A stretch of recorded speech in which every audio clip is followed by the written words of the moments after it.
আসসালামু আলাইকুম রহমতুল্লাহি ওয়া বারাকাতুহু। বিসমিল্লাহির রহমানির রহিম। নাহমাদুহু ওয়া নুসাল্লি আলা রাসূলিহিল কারীম।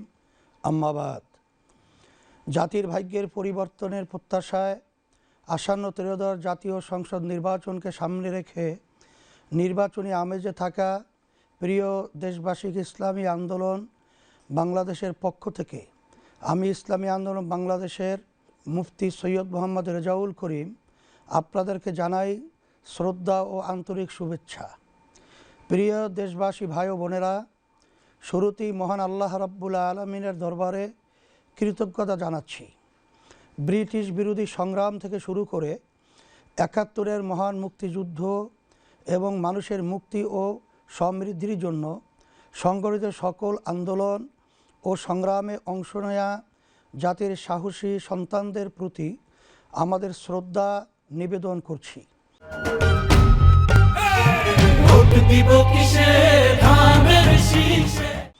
বিশেষ করে শাপলা ও ২৪-এর গণ অভ্যুত্থানের সকল আহত নিহত বীরদের প্রতি আমাদের আন্তরিক শ্রদ্ধা ও ভালোবাসা অর্পণ করছি।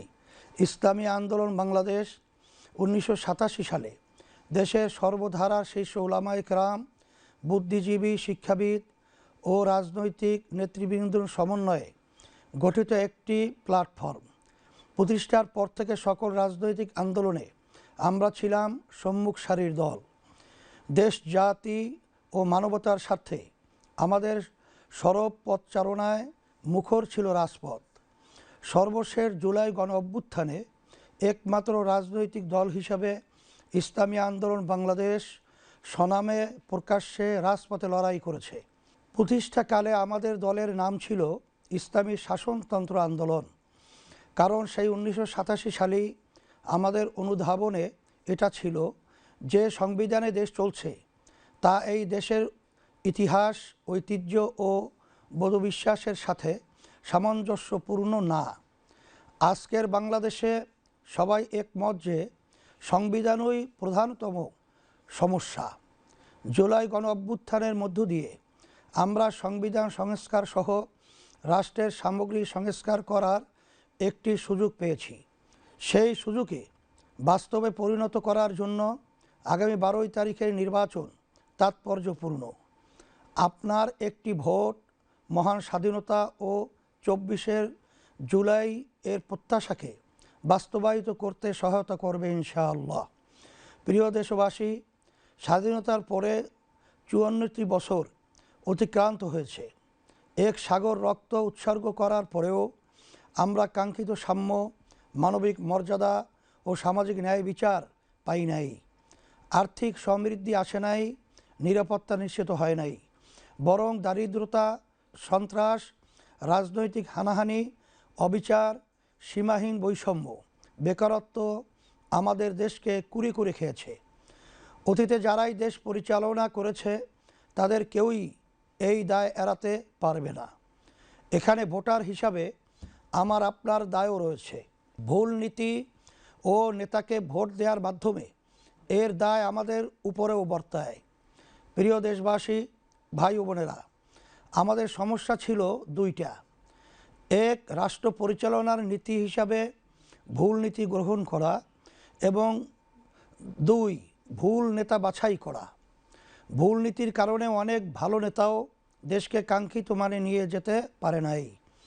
আসন্ন ত্রয়োদশ জাতীয় সংসদ নির্বাচনে ইসলামী আন্দোলন বাংলাদেশ এই ভূখণ্ডের মানুষের হাজার বছরের চর্চিত বিশ্বাস ও জীবনাচারের নীতি ইসলামকে রাষ্ট্র পরিচালনার নীতি হিসাবে উপস্থাপন করেছে।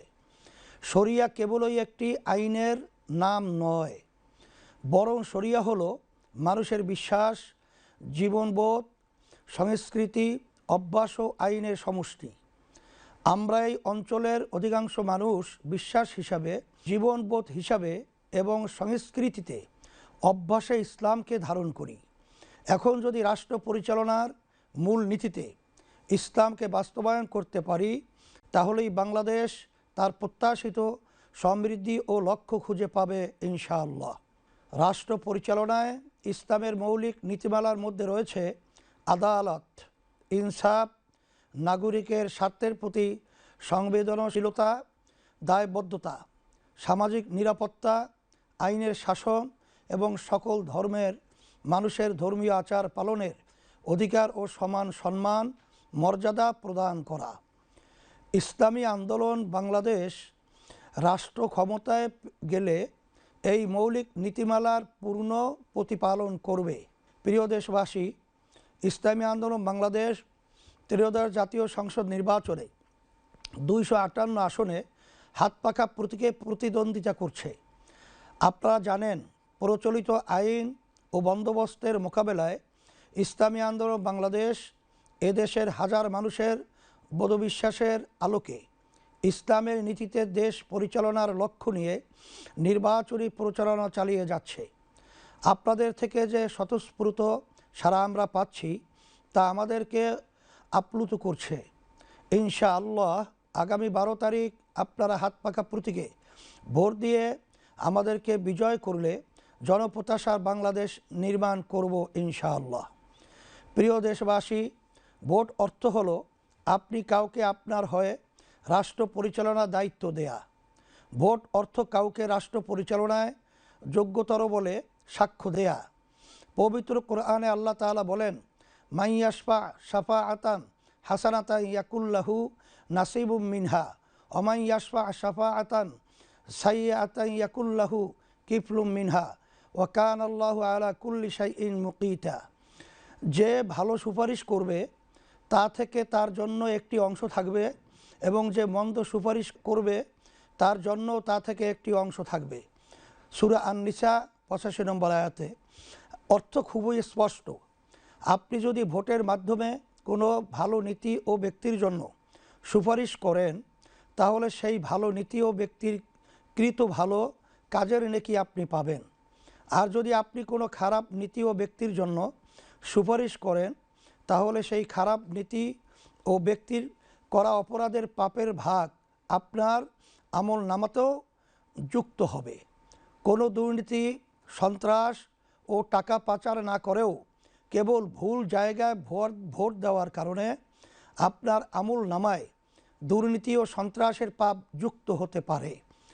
তাই ভোট প্রদান কেবল ইহকালীন বিষয় নয়, বরং একই সাথে একটি পরকালীন বিষয়ও বটে।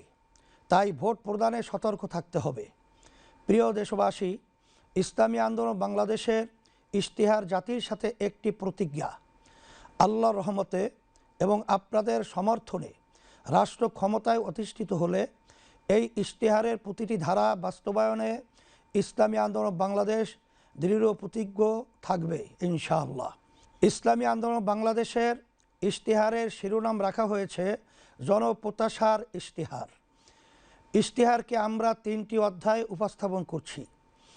রাষ্ট্র গঠনে আমাদের নীতিগত অবস্থান, রাষ্ট্র সংস্কারে আমাদের পরিকল্পনা, খাতভিত্তিক উন্নয়ন পরিকল্পনা এবং মৌলিক ইশতেহার। শিরোনামে 30টি বিষয় তুলে ধরা হয়েছে।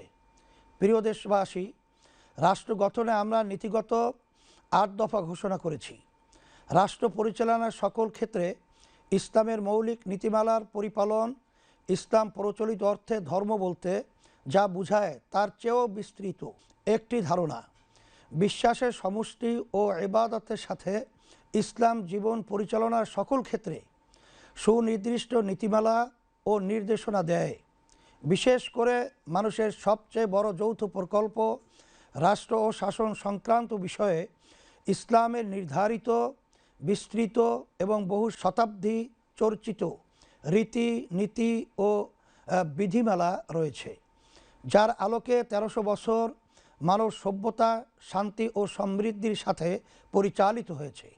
ক্ষমতার চর্চা ও হস্তান্তরে গণতান্ত্রিক পদ্ধতির অনুসরণ একটি ন্যায়ভিত্তিক, নিরাপদ, সুশাসিত ও সাম্যভিত্তিক বাংলাদেশ গড়ে তোলা হবে।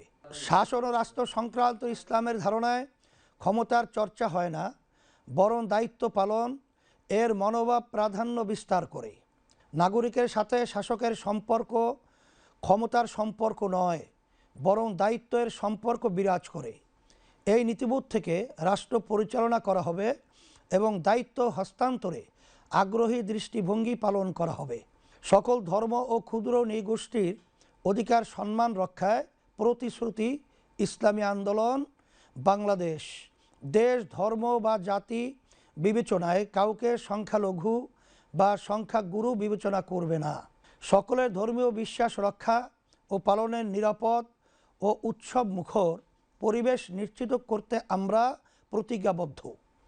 ক্ষুদ্র নৃগোষ্ঠীর ভাষা ও সংস্কৃতির প্রতি এক ধরনের হুমকি থাকায় তা রক্ষায় বিশেষ কর্মপরিকল্পনা নেওয়া হবে। পারস্পরিক সম্মান ও সহযোগিতামূলক বৈদেশিক সম্পর্ক ইসলাম প্রতিবেশীর সাথে আস্থার ও কল্যাণকামিতার সম্পর্ক গড়ার নির্দেশ দেয়। প্রতিবেশীর প্রতি শত্রুতামূলক আচরণ থেকে নিষেধ করে। ফলে ইসলামী আন্দোলন বাংলাদেশ ঘোষণা করছে যে বাংলাদেশ তার সকল প্রতিবেশী ও বিশ্বের অপরাপর রাষ্ট্রের সাথে পারস্পরিক সম্মান ও সহযোগিতার সম্পর্ক গড়ে তুলবে। মুসলিম উম্মাহের সমৃদ্ধি ও নিরাপত্তা নিশ্চিত করতে প্রয়োজনীয় পদক্ষেপ নেওয়া হবে। রাষ্ট্র পরিচালনায় সুশাসন, স্বচ্ছতা ও জবাবদিহিতা প্রতিষ্ঠা করা হবে। দক্ষ নিরপেক্ষ প্রশাসন গড়ে তোলা হবে এবং রাষ্ট্রীয় প্রতিষ্ঠানসমূহকে পেশাদারিত্ব, নৈতিকতা ও দায়িত্বশীলতার সঙ্গে কাজ করতে অনুপ্রাণিত করা হবে। সংবিধানে নির্ধারিত ন্যায়পাল প্রতিষ্ঠান অবিলম্বে কার্যকর করা হবে এবং তাকে প্রকৃত অর্থে স্বাধীন ও ক্ষমতাবান করা হবে। সংসদ সদস্য ও জনপ্রতিনিধিদের সম্পদের হিসাব দায়িত্ব গ্রহণের শুরুতেই এবং পরবর্তী সময়ে নিয়মিতভাবে প্রকাশ করা হবে। ক্ষেত্র বিশেষে জাতীয় রাজস্ব বোর্ড ও দুদক এর সঠিকতা যাচাই করবে। বৈষম্য বিরোধিতা ও ন্যায্যতা, রাষ্ট্রচিন্তা, আইন প্রণয়ন ও নীতি নির্ধারণের প্রতিটি স্তরে পিছিয়ে পড়া ও বঞ্চিত জনগোষ্ঠীর বাস্তব অভিজ্ঞতা ও প্রয়োজন প্রতিফলিত করা হবে। বৈষম্যকে একটি কাঠামোগত সমস্যা হিসাবে চিহ্নিত করে তার আইনগত, প্রাতিষ্ঠানিক ও সামাজিক প্রতিকার নিশ্চিত করা হবে। একটি কার্যকর বৈষম্য বিরোধী আইন প্রণয়ন ও বাস্তবায়ন করা হবে। জাতীয় মানবাধিকার কমিশনকে স্বাধীন, সক্ষম ও জবাবদিহিমূলক প্রতিষ্ঠান হিসাবে গড়ে তোলা হবে। তৃতীয় লিঙ্গ, হিজড়া জনগোষ্ঠীর রাজনৈতিক অংশগ্রহণ সহ সকল ক্ষেত্রে বৈষম্যহীন অভিগম্যতা নিশ্চিত করা হবে। শরিয়া মোতাবেক নারীদের সম্পত্তির উত্তরাধিকার নিশ্চিত করতে আইনগত ও সামাজিক বাস্তবায়ন জোরদার করা হবে। দুর্নীতির মূলোৎপাটন, বাংলাদেশের প্রধান সমস্যা হলো দুর্নীতি।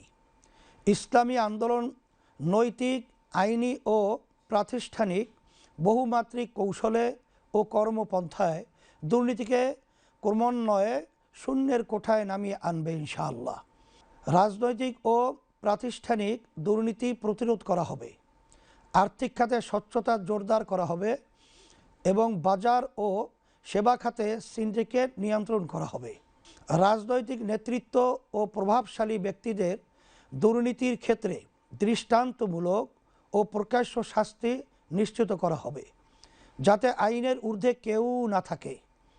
নারীর মর্যাদা অধিকার প্রতিষ্ঠা, ইসলামী আন্দোলন বাংলাদেশ নারীর প্রতি দায়বোধ করে এবং নারীর বিদ্যমান পরিস্থিতি যে সমস্যাজনক তাও স্বীকার করে।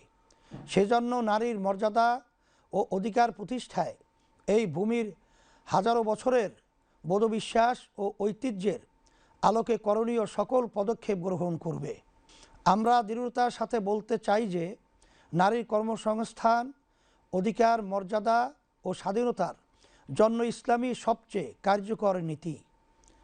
আমাদের ইশতিহারের পরতে পরতে তার প্রতিফলন দেখা যাবে ইনশাআল্লাহ। প্রিয় দেশবাসী, ভাই ও বোনেরা, রাষ্ট্র গঠনে ইসলামী আন্দোলন বাংলাদেশ 6 দফা ঘোষণা করছে। 1. মহান মুক্তিযুদ্ধ ও জুলাই গণ অভ্যুত্থানের প্রতি দায়বদ্ধতা। মহান মুক্তিযুদ্ধ ও জুলাই গণ অভ্যুত্থানের প্রত্যাশা পুরো মাত্রায় বাস্তবায়ন করা হবে। 2. পিআর পদ্ধতিতে জাতীয় নির্বাচন। বাংলাদেশের বিদ্যমান রাজনৈতিক সংস্কৃতি সুস্থ করতে এবং রাজনৈতিক অস্থিরতা দূর করতে ইসলামী আন্দোলন বাংলাদেশ মনে করে পিআর পদ্ধতি একটি কার্যকর সমাধান। সেজন্য আমরা ক্ষমতায় গেলে পিআর পদ্ধতি প্রবর্তন করব। 3. ক্ষমতার ভারসাম্য নিশ্চিত করা। বিগত 17 বছরের জুলুমশাহী দেশের বিদ্যমান সংবিধান মেনেই স্বৈরাচারী হয়ে উঠেছিল। আমাদের সংবিধানে এবং রাজনৈতিক সংস্কৃতিতে সেই সুযোগ করে দেওয়া আছে। রাষ্ট্র ও রাজনীতিতে ক্ষমতার ভারসাম্য নষ্ট করে একক ব্যক্তিকে অতিমাত্রায় ক্ষমতায়িত করা আছে। আমরা ক্ষমতার ভারসাম্য নিশ্চিত করব। 4. সেবাভিত্তিক দক্ষ ও সৎ জনপ্রশাসন গড়ে তোলা। বাংলাদেশ ঔপনিবেশিক শাসন থেকে দুইবার স্বাধীনতা অর্জন করেছে, কিন্তু তিক্ত বাস্তবতা হলো আমাদের জনপ্রশাসন এখনও ব্রিটিশ আইন, আচার প্রথা ও রীতিনীতিতে পরিচালিত হয়। আমরা এর আমূল পরিবর্তন আনব। জনসেবামুখী দক্ষতা ও জবাবদিহিতামূলক জনপ্রশাসন গড়ে তুলব। সরকারি ব্যয়ের অগ্রাধিকার নির্ধারণ ও ব্যয়ের দক্ষতা ও উৎকর্ষতা বৃদ্ধির লক্ষ্যে পাবলিক এক্সপেন্ডিচার রিভিউ কমিশন গঠন করা হবে। 5. রাজস্ব পরিধির সম্প্রসারণ। রাজস্ব আয় জিডিপির হারের উল্লেখযোগ্য বৃদ্ধি করে আগামী 5 বছরে এ হার দক্ষিণ এশিয়ার গড় হারের সমপর্যায়ে 14 থেকে 15% উন্নীত করা হবে। এনবিআরের যেসব সংস্কার কার্যক্রম গৃহীত হয়েছে সেগুলির বাস্তবায়ন করা হবে। 6. স্বনির্ভর শক্তিশালী ও বহুমাত্রিক ডিফেন্স সিস্টেম গড়ে তোলা। বাংলাদেশ একটি স্বাধীন দেশ। বর্তমান বিশ্ব ব্যবস্থায় স্বাধীনতা টিকিয়ে রাখা দুষ্কর। মতাদর্শগত ভিন্নতার কারণে অন্য দেশের সার্বভৌমত্ব লঙ্ঘন করার ঘটনা খুবই সাধারণ ঘটনায় পরিণত হয়েছে। সেজন্য আমরা স্বনির্ভর ও শক্তিশালী প্রতিরক্ষা ব্যবস্থা গড়ে তুলব। আকাশ, নৌ ও স্থল বাহিনীর সক্ষমতা বিশ্বমানের করে তুলব ইনশাআল্লাহ। প্রিয় দেশবাসী, ইশতেহারের মৌলিক অংশগুলো একত্রে আপনাদের সামনে তুলে ধরছি। 1. দেশের স্থায়ী শান্তি ও মানবতার সার্বিক মুক্তির লক্ষ্যে রাজনীতিতে গুণগত পরিবর্তন। 2. দুর্নীতি, দুঃশাসন, সন্ত্রাস, চাঁদাবাজি, দখলবাজি, মাদকমুক্ত কল্যাণ রাষ্ট্র প্রতিষ্ঠা। 3. সাম্য, মানবিক মর্যাদা, সুশাসন ও ন্যায় বিচার প্রতিষ্ঠা। 4. রাষ্ট্র পরিচালনায়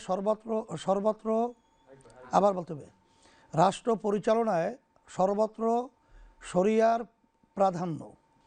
5. কৃষি ও শিল্প বিপ্লব ঘটিয়ে বেকার ও দারিদ্র্যমুক্ত এবং অর্থনৈতিক সমৃদ্ধশালী দেশ গঠন। 6. নৈতিকতায় সমৃদ্ধ কর্মমুখী বিজ্ঞানভিত্তিক শিক্ষা ব্যবস্থা। 7. সার্বজনীন কর্মসংস্থান। 8. পর্যায়ক্রমিক রাষ্ট্র সংস্কার। 9. মহান মুক্তিযুদ্ধ ও জুলাই গণঅভ্যুত্থানের প্রত্যাশার প্রতি দায়বদ্ধতা। 10. আর্থিক, সামরিক ও কূটনৈতিক সক্ষমতা বৃদ্ধি। 11. নারী, শ্রমিক ও প্রান্তিক জনগোষ্ঠীর অধিকারসহ সকল জনগোষ্ঠীর মৌলিক মানবাধিকারের সুরক্ষা। 12. রাষ্ট্র, সমাজ ও অর্থনীতিতে বৈষম্য বিলোপ। 13. সকলের জন্য সাশ্রয়ী ও উন্নত স্বাস্থ্য ব্যবস্থা। 14. পরিবেশ দূষণ রোধ, দুর্যোগ ব্যবস্থাপনা ও জলবায়ু অভিঘাত ব্যবস্থাপনায় গুরুত্ব। 15. ধর্মীয় স্বাধীনতা, নিরাপত্তা ও পারস্পরিক সহাবস্থান। 16. দুর্নীতি, সন্ত্রাস দমন নয়, নির্মূলকরণ কর্মসূচি ও গ্রহণ। 17. শুধু আইনের শাসন নয়, ন্যায়ের শাসন প্রতিষ্ঠা। 18. পিআর পদ্ধতি বাস্তবায়ন। 19. মানুষের সার্বিক কল্যাণ প্রতিষ্ঠায় ধর্ম ও রাজনীতির সমন্বয়। 20. দুর্নীতি, সন্ত্রাস, খুন ও অনৈতিক পেশার সাথে জড়িতদের রাজনীতিতে নিষিদ্ধকরণ। 21. খুন, গুম, মিথ্যা, গায়েবী মামলা, জুলুম, নির্যাতন ও দুঃশাসনের বিলোপ। 22 জনগণের বাক স্বাধীনতা এবং গণমাধ্যমের নিরাপত্তা ও স্বাধীনতা নিশ্চিত করা। 23 নারীদের শুধু সম অধিকার নয়, অগ্রাধিকার প্রতিষ্ঠা করা। 24 শিল্প উদ্যোক্তাদের ঋণ প্রদান, গ্যাস, বিদ্যুৎ, পানি, সুয়ারেজ, আমদানি রপ্তানি কার্যক্রমে অন স্টপ সার্ভিস কর্মসূচি গ্রহণ। 25 সকল শিক্ষা প্রতিষ্ঠানকে জাতীয়করণ। 26 মৎস্য ও প্রাণী সম্পদ খাতে বিদ্যমান সমস্যা দূর করে এই খাতে বাংলাদেশকে স্বয়ংসম্পূর্ণ ও বৈশ্বিক মানে উন্নীত করা। 27 সড়ককে নিরাপদ করার জন্য প্রয়োজনীয় সকল ব্যবস্থা গ্রহণ। 28 বাংলাদেশকে 15 বছরের মধ্যে উন্নত ও কল্যাণ রাষ্ট্রে পরিণত করা। 29 শ্রমের মর্যাদা ও শ্রমিকের ন্যায্য অধিকার প্রতিষ্ঠা। 30 সরকারি চাকরিজীবীদের জাতীয় পে স্কেল যুগোপযোগী এবং সর্বোচ্চ সম্মানজনক করা হবে। 12 দফা বিশেষ কর্মসূচি। 1 প্রতি মাসে 5,000 টাকা হতদরিদ্র ও ঝুঁকিপূর্ণ জনগোষ্ঠীর জন্য নগদ সহায়তা। 2 প্রাথমিক স্তরের সকল শিক্ষার্থীর জন্য প্রতিদিন একবেলা করে পুষ্টিকর খাবার। 3 18 থেকে 24 বছরের যুবদের জন্য সুদমুক্ত জামানতবিহীন এককালীন ঋণের ব্যবস্থা করা।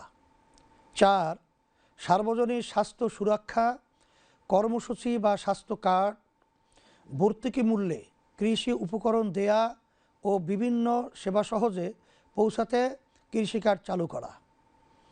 5 ন্যাশনাল জব পোর্টাল, যেখানে সব পেশার চাকরি প্রার্থীদের জন্য দেশে ও বিদেশে চাকরি খোঁজা, পরামর্শ প্রদান ও প্রশিক্ষণ গ্রহণের সুবিধা থাকবে। 6 কর্মজীবী মায়েদের জন্য প্রয়োজনীয় সংখ্যক দিবযত্ন কেন্দ্র গড়ে তোলা। 7 ঢাকাসহ সকল নগরে সরকার নিয়ন্ত্রিত ও ফ্র্যাঞ্চাইজ ভিত্তিক বাস ব্যবস্থাপনা।